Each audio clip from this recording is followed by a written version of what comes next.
안녕하세요. 와치리입니다. 시계 매니아들이 보통 자신의 컬렉션을 구성하는 데 있어서 드레스워치 외에 캐주얼하게 착용할 수 있는 스포츠성 시계로 어떤 시계를 추가할까요? 아무래도 그건 다이버워치가 아닐까 싶습니다. 제가 일전에 방수의 이해라는 제목으로 다이버워치를 한번 다룬 적이 있었습니다. 그렇다면 그 다음으로 인기가 많은 컬렉션은 또 무엇일까요? 그것은 바로 파일럿 워치가 아닐까요?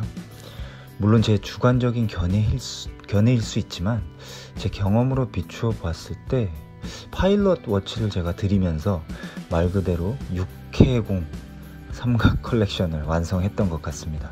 물론 드레스워치가 육군이라기보단 육지라는 어떤 광의의 의미로 해석하자면 말이죠.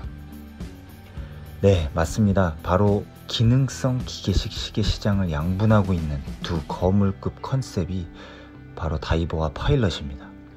그동안 세상에 수많은 시계 기술자들이 바닷속으로 더 깊이 내려가려 했듯이 반대로 높은 하늘을 향하기도 했습니다. 그리고 인간의 하늘에 대한 꿈과 역사는 또 결코 전쟁을 피해갈 수는 없었는데요. 세계 전쟁사에 매우 큰 비중을 차지하고 있는 세계 2차 대전. 당시 독일 공군에게는 비유렌이라는 관측용 시계의 의미를 품은 파일럿 워치가 있었습니다. 플리거라고도 하는데요. 당시 독일군의 엄격한 조건을 축적했던 워치메이커는 단 5개.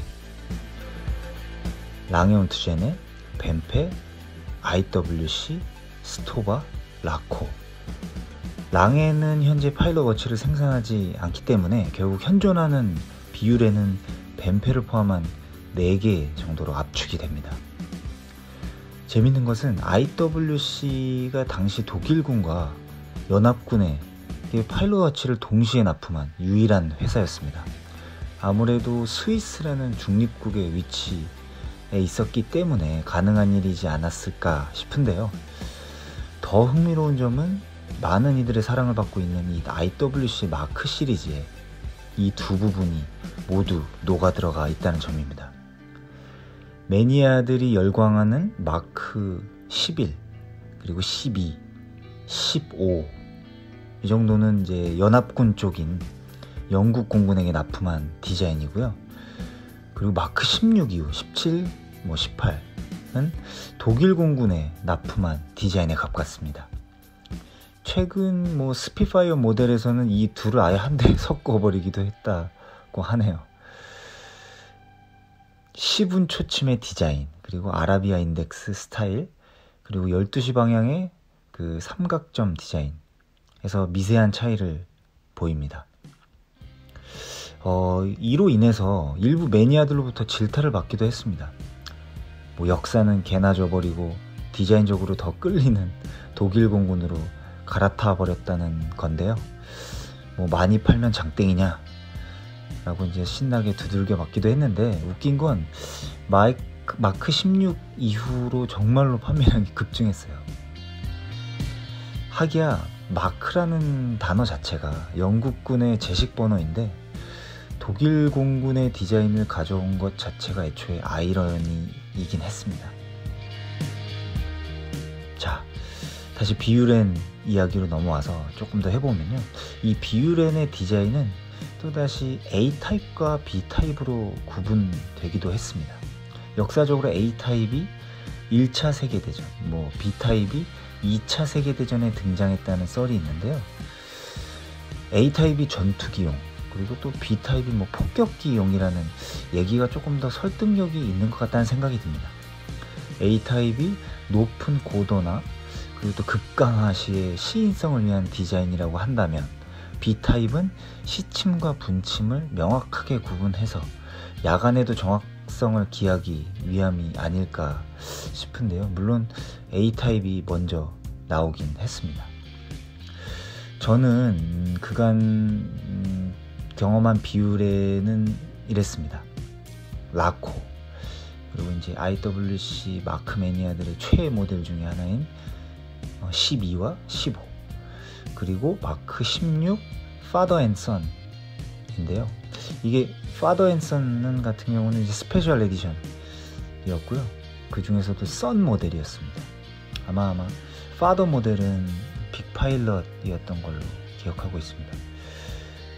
이 선 모델 같은 경우 38mm에 한 10mm 정도 두께였는데 정말 예뻤던 시계로 기억합니다. 여기서 제 첫 파일럿 워치였던 라코 이야기를 하지 않을 수 없는데요.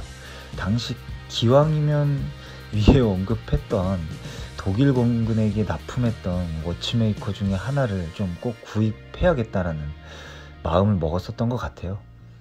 어떻게 보면 헤리티지 충이라는 얘기를 들을 수도 있겠지만 파일럿 워치, 그리고 그 중에서도 비유렌의 헤리티지를 알게 된 이상 그냥 지나칠 수 없었던 것 같습니다.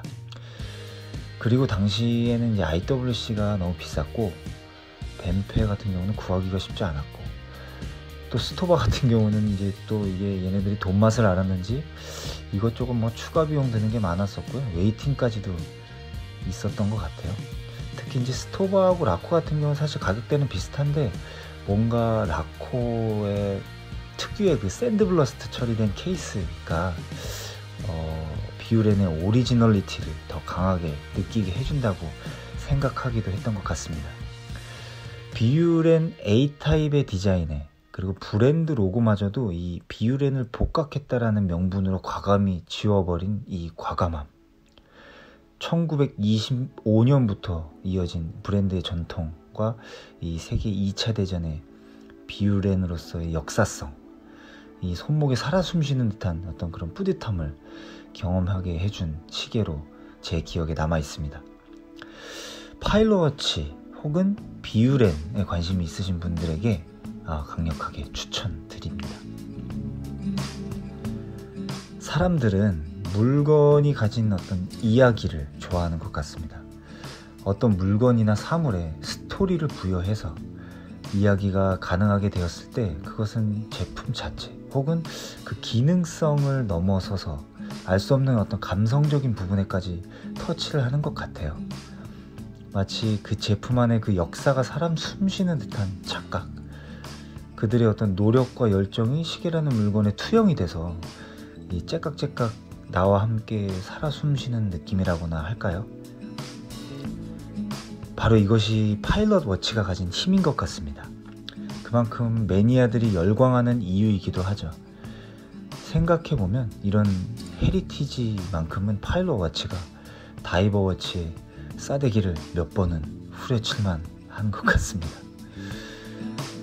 현재 저는 파일럿 워치를 가지고 있지는 않은 상태입니다. 과거 이제 비유렌을 여러 번 경험을 하긴 했는데 다 처분을 했고요. 만약에 제가 다음 파일럿 워치를 추가한다면 다른 헤리티지를 보유하고 있는 시계를 좀 경험하고 싶습니다.